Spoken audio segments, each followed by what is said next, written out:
Although they maintain separate residences, the comedian and his longtime companion seem to be inseparable. Oh no, the Associated Press picked up the NYU story. That's going to be in every paper. I've been outed. I wasn't even in. Now everyone's going to think we're gay. Not that there's anything wrong with that. Not that there's anything wrong with it. I'm Michael Smerconish in Philadelphia with a question. How many among us are accurately described as LGBTQ+? According to Gallup, the number is on the rise and reached an all-time high in 2023. Gallup's analysis was based on a survey of 12,000 adults 18 and older and found that 7.6% identify as lesbian, gay, bisexual, transgender, or queer. The data illustrates both a gender and generational divide. Women are nearly twice as likely as men to identify as LGBTQ+, 8.5% of women, 4.7% of men. And nearly 30% of Gen Z women, those aged 18 to 26, identify as such, most of them as bisexual. Each younger generation is about twice as likely as the generation that preceded it to self-identify this way. Only 1% of the silent generation, the youngest of whom are in their late 70s now, identified as LGBTQ+, compared to 2.3% of baby boomers, 4.5% of Gen X, nearly 1 in 10 of millennials, and more than 1 in 5 of Gen Z adults. So what accounts for those differences? Surely some of it can be attributed to more honest reporting. It makes sense that as society is increasingly and appropriately accepting of different gender identifications, more would be willing to truthfully tell a pollster how they identify, where in the past perhaps they would have been reluctant to say so. Although unless we're evolving, that itself would not explain the difference between the ages, nor the differences in gender. Are there really that many fewer LGBTQ+ among the old than the young? Wouldn't boomers be as willing as Gen Zers to self-identify? Of course, determining the size of these communities has long been the source of both study and conjecture. In the category of study, there was famed biologist Alfred Kinsey. In 1948, he concluded that 8 to 10% of the male population was gay. Kinsey relied entirely on volunteers for his study. 25% of his sample size were prisoners. And in 1953, he concluded that 2 to 6% of females were, quote, homosexual. In the realm of conjecture, after September 11, I did my own cocktail napkin analysis. Kenneth R. Feinberg was the special master of the fund created by Congress to compensate the victims of 9/11. Feinberg approved the compensation of surviving gay partners, enabling them to claim survivor benefits, which averaged about $1.85 million.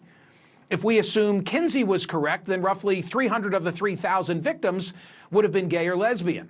Of course, no 10% of any segment of society can be relied upon to be in a committed relationship. Still, there were only 22 known surviving partners who were compensated. That's less than 1% of 9/11 victims. Perhaps the pool was unrepresentative of society at large, but those killed on September 11 did include a pretty wide cross-section. Men, women, blacks, whites, Americans, foreigners, cops, firefighters, busboys, brokers, the young and the old. Here's a different, maybe more scientific approach to the question. Seth Stevens-Davidowitz is a brilliant Harvard-educated PhD and data scientist. He took his own shot at discovering the truth behind the number of gay men in America based on an analysis of pornography using Google Analytics for his book, Everybody Lies, Big Data, New Data, and What the Internet Can Tell Us About Who We Really Are. I like his approach. No leading questions, no judgmental stares, no social pressures, just you and the Google search bar that can answer your deepest questions and concerns. Using data from Google Trends and Google AdWords, he found that of the men that search for porn, about 5% of those searches are for gay male porn.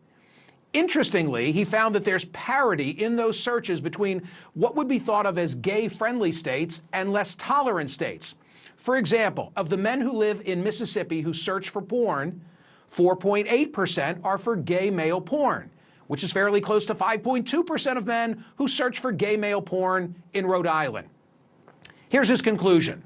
So, how many American men are gay? By this measure of pornography, searches by men, roughly 5% are same-sex. seems a reasonable estimate of the true size of the gay population in the United States. Here's one more analysis. Jean Twenge, a frequent guest on this program, the psychology professor best known for her book iGen, studies generations. In fact, that was the title of her most recent book. And in it, Dr. Twenge looked at the growth of LGB identification among Gen Zers. Here's what she found. As it turns out, the changes are driven almost exclusively by an increase in bisexual people, particularly bisexual women. And more than twice as many young women identified as bisexual in 2021 as did in 2015, a huge change in just 6 years. In addition, the number of men identifying as bisexual doubled. In the Household Pulse survey, 23% of Gen Z women identified as bisexual, twice as many as among millennial women, 8 times as many as among Gen Xers, and an incredible 32 times as many as among silents and boomers. Here's her conclusion. Being exclusively gay or lesbian hasn't changed much, but being bisexual has. Look, I get how changing levels of societal acceptance would impact one's willingness to tell a pollster, a stranger, how they identify. But does that alone account for the increase? Do you really think that there are more gay people among us today than decades past? Because I've always thought of it as a function of birth. It's not nature and nurture, it's nature. So are the numbers really booming? And where is this going to lead? Which means if we follow this trajectory, we will all be gay in 2054. I want to know what you think. Go to my website at Smerconish.com and vote on today's poll question. Is the increase of those who identify as LGBTQ+ more a result of comfort in reporting or actual growing numbers? Joining me now is Lydia Saad, Director of U.S. Social Research for Gallup, which did this new survey that I've been relying upon. Lydia, thank you so much for being here. What stands out to you, the expert, in all this data? Goodness. Well, we've been following this since 2012. So, people often say, what's surprising about it? It's not surprising because we've seen this trend coming through. One thing that's not in the data that we put out that I think is worth noting is, we've tracked an increase over time by generation, an increase in self-identification as LGBT. And we're looking at it by generation, which I think is very profound because we are dealing with people who have grown up very culturally different times. And this Gen Z has had very unique experiences in terms of coming of age at a time when a majority of Americans for the first time support same-sex marriage, believe it's morally acceptable. And in fact, the Supreme Court made same-sex marriage legal during their lifetime. So, you're talking about this is going to jokes about by a certain time we're all going to be gay. When we look at that very young Gen Z group in our sample that are 18 to 26, when you look at them age by age, there's really no difference. It's not like the younger ones are more likely to identify than the older ones. I think we're looking at a group that has a very unique set of experiences, and as a group, they have a higher rate of expression of LGBT than older generations because of those very profound societal changes that have happened, changing the way, their experiences, young people versus our and older people's experiences. So I totally get the changes, and I also understand the societal changes, but wouldn't you think that the proportionate number of those who are properly classified as LGBTQ+ would be the same among boomers as it would among Gen Zers? In other words, is it simply a reporting issue that they're more comfortable in being candid with Gallup when you're contacting them? Wouldn't you expect to find the same number among boomers? I think your intro covered some really interesting things in that you get different measurement with different modes. So if you're interviewing by phone, you have one set of dynamics in influencing how someone is going to be willing to reveal themselves. If it's by web, it might be something different. If it's analyzing Google searches, it's going to be something very different. So what we have is a consistent measure by telephone trends. What is truth is going to be partly an act of detective work, right? Piecing together many different things. So Gallup's offering one line of data that's consistent, and we can tell you for sure over time this is the change in the percentage of people who self-identify in these ways.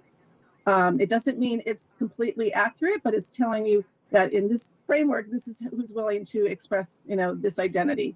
And yes, it has increased. Yeah. Sorry, Lydia, I said in sort of the setup that I noted that the generational shift was significant, but also the gender difference among Gen Zers and other generations. Will you say a word about that? It's kind of goes beyond the data in this poll, but men and women are different, and young girls, let's call them, under 18, have different experiences coming into adulthood than young men, and I just think those things have to be explored to understand it. Again, it's what are people willing to say on the phone to someone else, and just to put, I just don't think we can underestimate the changes that have happened over time. Just to give your viewers just a tangible idea of that. Like I said, the Gen Z that came into adulthood in the last few years came in a very tolerant world. The millennials that came before them, they turned 18 in 1999. And in that year, Gallup found only 35% of Americans thought gay or lesbian marriage should be legal. And if you go up to Gen X, those people who are kind of in their 30s and 40s, into 50s, excuse me, not only weren't we asking the question about same-sex marriage then, but we found majorities of Americans didn't think you should be a doctor, a teacher, a clergy member if you were gay, and the majority thought it should be illegal. So there were very different consequences for coming out in the 80s versus the 90s versus the 2000s. No doubt. No doubt. Yeah, so I think let's be clear. Let's be clear on this. It's a wonderful thing that acceptance has grown at the pace that it has. There are some just unexplained questions in all the data. Lydia Saad, thank you so much. That was fascinating. I appreciate it. Thanks, Michael. Keep the social media responses coming from the world of YouTube. Catherine, what do we have? Not growing numbers, just people admitting who they are. Your bigotry shows to even suggest people are making it up. My bigotry? I'm analyzing Gallup's data and raising questions that are entirely appropriate. So thank you for watching. Remember, I want to know what you think. Go to my website at Smerconish.com and answer this question. Is the increase of those who identify as LGBTQ+ more a result of comfort in reporting, or are the numbers actually growing? Hey, gang, there's the results so far of today's poll question. Wow, overwhelming result of 26,000 and change. Is the increase of those who identify as LGBTQ+ more a result of comfort in reporting or actual growing numbers? 82% go with the acceptance argument, the argument being that people are just more comfortable now in telling a pollster, a stranger, what their self-identification might be. Keep voting on that poll question. We'll leave it up during the course of the day. Catherine, more social media reaction that came in on this and other matters. I didn't respond to the poll question because both options are incorrect. The correct response is because it's trendy. Interesting. Brian, 22% of Gen Z say self-identify as LGBTQ+. In round numbers, only 2% of the boomers. And the question is, what accounts for that growth? You say trendy. Others say they feel more accepted and therefore honest with the pollsters. Although, why aren't the boomers similarly feeling that this is acceptable and they can give an answer that 50 years ago they couldn't? Keep voting on the poll question. More that came in today. What do we have? I think Google search for porn is the most reliable. Yeah, I mean, I ran through the different means of trying to get to the bottom of the figures, right? You've got Gallup, very scientific. You have me on the back of a napkin trying to apply the lessons, if there are any, from September 11. And then there's Seth Stevens Davidowitz, whose name I love, but I always struggle in saying, who says, let's take a look at porn searches. And what did he find? He found that the searches for gay male porn in Mississippi are the same as they are in Rhode Island. It's roughly 5%. And is there something to be gleaned from that? More social media reaction. What do we have? Squatters are guilty of breaking and entering and should be arrested and jailed, says Ken. I don't understand either. I just know that I think Flash is onto something with this idea where he says, hey, I'm just going to move in with them and I'm going to occupy the same sofa as they do, and finally they'll leave, and he's had success. One more, Catherine, if we have it. Let's do it. No more. Okay. Well, I will just say thank you for watching. Thank you for voting on the poll question. Good mix today. Admiral Stavridis' book is really worthy, and I encourage you to check it out. See you next week.